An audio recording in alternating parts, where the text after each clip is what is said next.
तुर्की इस समय भारी राजनीतिक उथल-पुथल और विरोध प्रदर्शनों के दौर से गुजर रहा है। राजधानी अंकारा से लेकर इस्तांबुल तक सड़कों पर हजारों लोग उतर आए हैं और पूरी दुनिया की नजरें अब तुर्की के अंदर बनते हालात पर टिक गई है। मामला सिर्फ राजनीतिक विरोध तक सीमित नहीं है, बल्कि अब यह लोकतंत्र, न्यायपालिका की स्वतंत्रता और सत्ता के दुरुपयोग पर गंभीर बहस का रूप ले चुका है।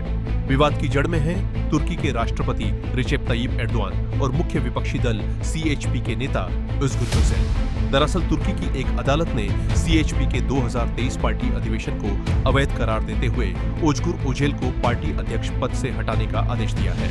अदालत का कहना है कि उस चुनाव में अनियमितताएं हुई थी।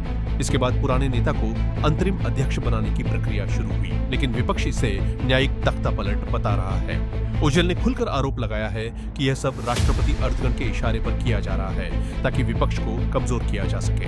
फैसले के बाद अंकारा और इस्तांबुल में बड़े पैमाने पर प्रदर्शन हुए। सीएचपी समर्थकों और पुलिस के बीच झड़पें हुई। कई जगहों पर आंसू गैस, वाटर कैनन और रबर बुलेट का इस्तेमाल किया गया। विपक्षी कार्यकर्ताओं का आरोप है कि सरकार न्यायपालिका का इस्तेमाल राजनीतिक हथियार की तरह कर रही है। विश्लेषकों का मानना है कि 2024 के स्थानीय चुनावों में विपक्ष की बढ़ती ताकत ने अर्दगन सरकार की चिंता बढ़ा दी है। इस्तांबुल और अंकारा जैसे बड़े शहरों में विपक्ष की जीत के बाद पहली बार यह महसूस किया गया कि अर्दगन की सत्ता को गंभीर चुनौती मिल सकती है। इससे पहले इस्तांबुल के लोकप्रिय मेयर इक्रिम इमामोग्लू पर भी कार्रवाई हुई थी, जिसे विपक्ष राजनीतिक बदले की कार्रवाई मानता है। अब सवाल यह है कि तुर्की आगे किस दिशा में जाएगा।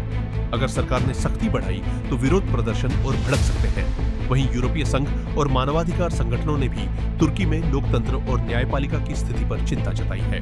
तुर्की की मुद्रा लीरा और शेयर बाजार पर भी इस राजनीतिक संकट का असर दिखाई देने लगा है। फिलहाल पूरा देश एक ऐसे मोड़ पर खड़ा है जहां सत्ता और विपक्ष की यह लड़ाई आने वाले समय में और भी बड़ा राजनीतिक संकट बन सकती है।